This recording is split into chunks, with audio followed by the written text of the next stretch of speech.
Please rise and salute the flag. I pledge allegiance to the flag of the United States of America and to the republic for which it stands, one nation, under God, indivisible, with liberty and justice for all.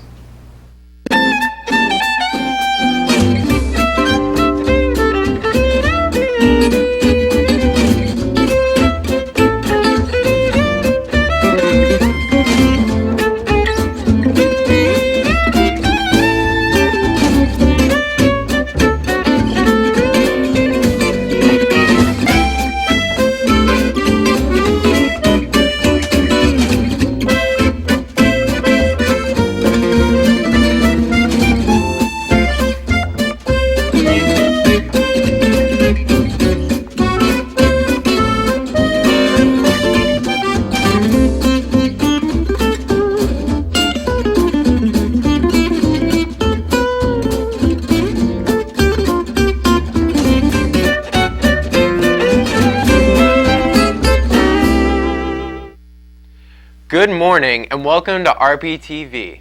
Today is Thursday, October 24th, 2019.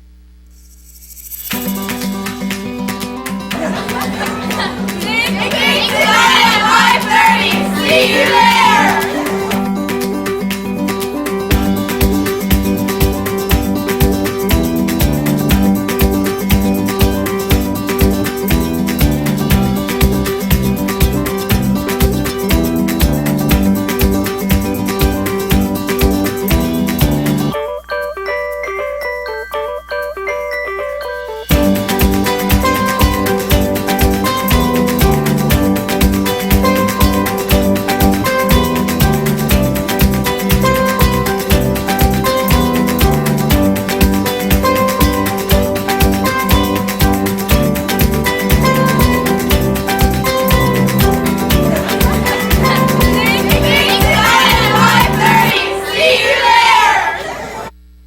The big story coming out of the high school last night was the Dig Pink fundraising competition. Local volleyball fans came out to support the team and raise money for cancer research. The volleyball team improved their overall record to 9 wins and 8 losses when they defeated North Arlington. The final score of the match was 2-0. The first game ended with the score of 25-21, and the second game ended with the score of 25-17. Some outstanding performances were made by Sarah Lippin with 5 digs, Danielle Crown with 3 service points, Charndeep Kerr with 5 service points, Jasmine Bayot with 5 digs and 5 service points, and Raina Hassenauer with 12 assists, 12 service points, and 4 aces. Now it's time for the announcements. This Friday there will be a special joint meeting of the Art Club, Ecology Club, and Garden Club after school in room 102 to paint club pumpkins and enjoy refreshments. All members should come. People of Color Alliance, meeting Thursday, October 24th after school in room 10. Anime Club, meeting October 31st after school in room 105 for the Halloween party. Tabletop Games Club, will meet in the library after school on Wednesdays. Come check out a wide variety of board and card games. See Miss Amoroso or Miss Lemke for details. Sophomore class shirts are on sale now. This year we'll be offering short sleeve, long sleeve, or a hoodie. Order forms are on the class bulletin board in the library and at www.rphslibrary.org/2022. Orders are due October 25th. See Mr. Fucci or Miss Lemke with any questions. Freshmen, class of 2023. Class t-shirts for sale. Order forms are available on the bulletin board. See Mrs. Arango or Mr. Salamanca with any questions. All forms are due October 30th. Junior class. Shirts on sale now until October 30th. Hooded t-shirts and t-shirts are available. Order forms can be found on the junior class bulletin board or here at the link. Get your shirt today so you have it to wear during the pep rally to show your school spirit. Please pay Ms. Kowalski or Ms. Hernandez by hand before October 30th. Crisis Center fundraiser. Want to see Mrs. Costa wear a Daffy Duck costume or Mr. Rock dressed up as Supergirl? Crisis Center is hosting a Halloween fundraiser, Costumes for a Cause. During lunch, put your loose change or any amount of money you want to vote for which teacher you want to wear a costume. Then, you can also vote for which costume you want the teacher to wear. The teacher with the most money will have to wear the costume on Halloween. Look for the Costumes for a Cause table during lunch to donate and cast your vote. Congratulations to the girls' tennis team for defeating Plainfield by a score of 3-2. Harshit Bronzala took second singles. Isabel Paiva and Harshit Bronzala took first doubles, and Paiva Manaj and Nyaja Val took second doubles.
Another big story from yesterday was the college fair. Juniors and seniors were given the opportunity to meet with representatives from colleges, trade schools, and the military. There was an abundance of valuable information for all who attended. Of course, throughout the year, all students should check in with their guidance counselors for additional information and assistance. Let's check out the video for some of the highlights.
Stay tuned, we will be right back.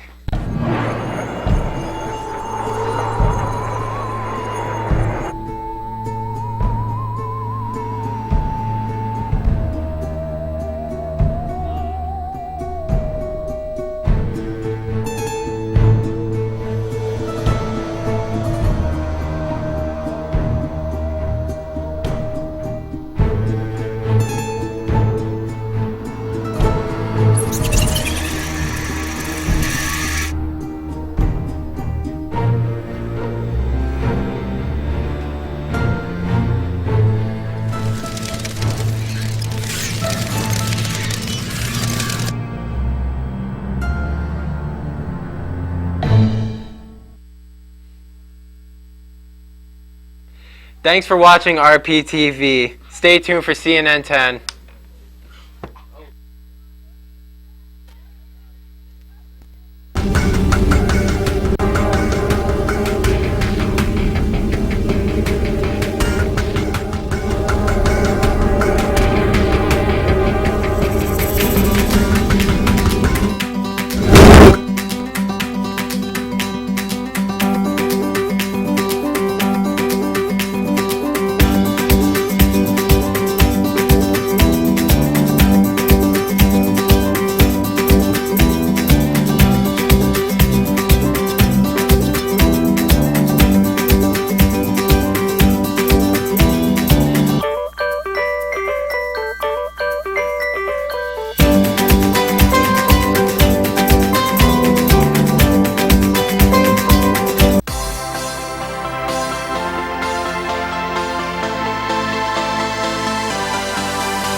Welcome to CNN 10 on this October 24th. I'm Carl Azus. First story, we're explaining a ceasefire in northern Syria that America's leader believes will last. Here's what's happening. Turkey, which borders Syria to the north, has been fighting ethnic Kurds in Syria. Turkey considers the Kurds to be terrorists, but Kurdish forces in Syria have been allies with the United States in its fight against ISIS, or Islamic State terrorists. After U.S. President Donald Trump announced that American troops would leave northern Syria early this month, Turkey moved in, fighting the Kurdish militias. Critics said moving U.S. troops out of the region effectively gave Turkey the green light to target the Kurdish U.S. allies, and that America turned its back on them. The Trump administration says Turkey was going to attack the Kurds anyway, so U.S. troops needed to be away from the conflict. Politicians around the world criticized Turkey for its military operation in Syria. And on October 14th, the U.S. issued sanctions, penalties on Turkey's economy for its incursion. Yesterday, President Trump said he was removing those sanctions after Turkey agreed to stop its attacks on the Kurds in Syria. Part of the Syrian territory that the Kurds used to control will now be controlled by Turkey. Part of it will now be controlled by Syria with support from Russia, a Syrian ally. International affairs analysts say all of this will lead to increased Russian influence in the Middle East. President Trump said, quote, "Let someone else fight over this long blood-stained sand," and that the job of America's military was not to police the world. The Middle East, of course, isn't the only unstable part of the world, and military action isn't the only expression of instability. Across the globe, from Lebanon to Iraq, Chile to Haiti and Hong Kong, people are taking to the streets in their thousands.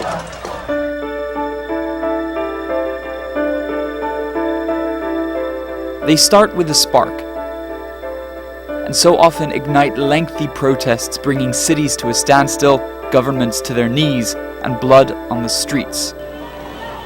In Lebanon, it was the proposal for a 20-cent tax on calls made over the internet. A trigger had been pulled. The protesters became louder. Daily power outages, water shortages, decaying infrastructure coupled with growing inflation and ballooning debt have all taken their toll on the country, and for protesters the so-called WhatsApp tax was the last straw. When these protests broke out, people immediately started chanting, "The people demand to overthrow the regime," which of course is the chant that was earlier in Algeria and Sudan in 2019, but of course it's the famous chant of the Arab uprisings of 2011. On the other side of the globe in Chile, the country's president Sebastián Piñera declared a state of emergency after violent protests in the capital. Hoy día hemos extendido el estado de emergencia. The spark here was equally surprising, a planned hike in the price of metro tickets. Just like in Lebanon, the plan was reversed, and the protests continued. What we're seeing now, though, is the degree of mobilization, and in such different places and different contexts, is notable. And I think speaks to both the political and also the economic moment that we find ourselves at now. 2019 has been a bumper year for protests across the world, and many share the same agenda. Perhaps the biggest protests of 2019, though, have been in Hong Kong. Protesters have for months come out, especially on weekends, protesting the government. The trigger here, a proposed extradition bill, allowing suspects to stand trial in mainland China. The bill was shelved, but the protesters kept coming. All of this shows there's more to these protests than a tax or a fare hike. When people come out onto the streets in Lebanon right now over a WhatsApp tax, they're actually complaining about things that have been upsetting them for decades. These are not simply spontaneous outbursts that then will pass like ships in the night. 10-second trivia. Which of these companies was founded in Cambridge, Massachusetts? Dunkin' Donuts, Friendly's, Facebook, or Marshall's?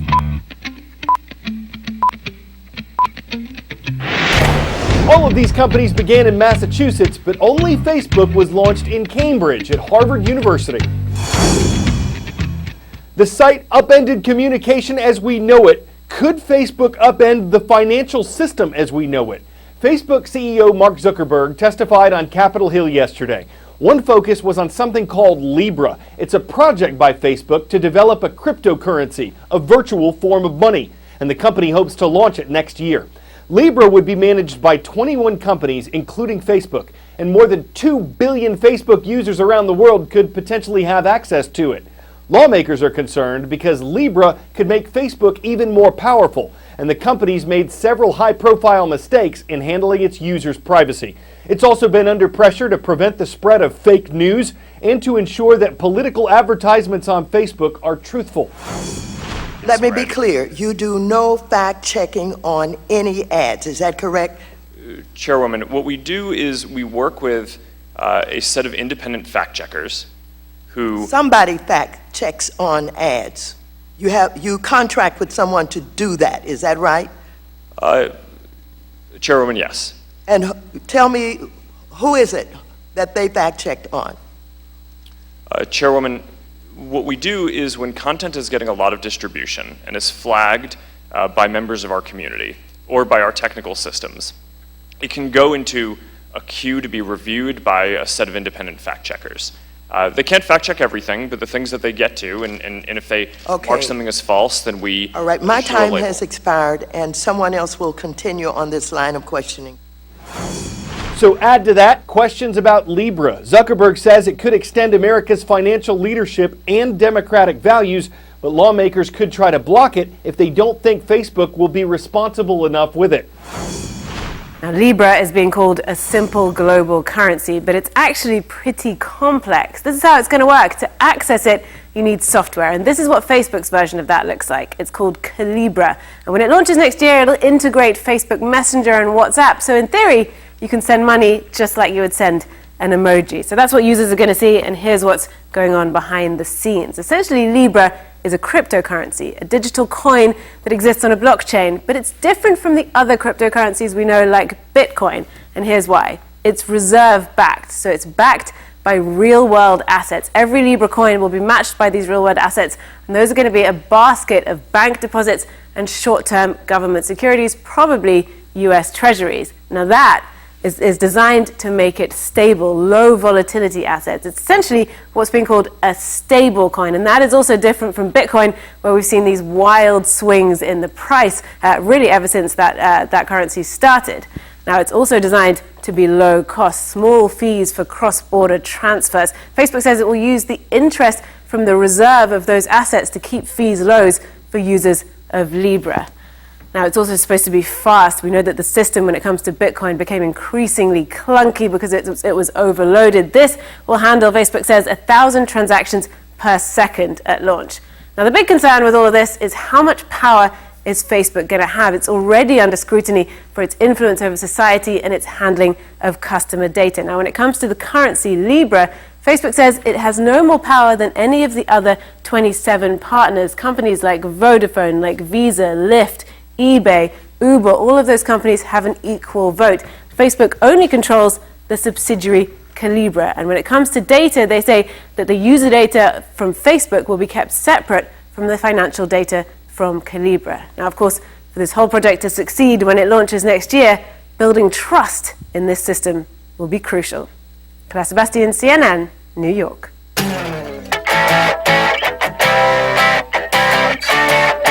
We're calling time on 10 out of 10 today. There are TV timeouts, replay timeouts, injury timeouts, and in Montana, there are tumbleweed timeouts. Or at least there was at a recent women's soccer game between Helena High School and Kalispell Flathead.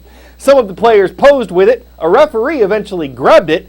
Not much else you can do about it other than to let it keep rolling along, drifting along with the tumbling tumbleweeds. That's a musical reference no one will get. But tumbleweeds roll to their own amaranthum, really. They're not rooted in anything, at least not anymore. They've branched out without a place to plant themselves. They blow thistleway and that, tumbling as fast as the wind and causing timeouts in soccer and on CNN 10. I'm Carl Azus.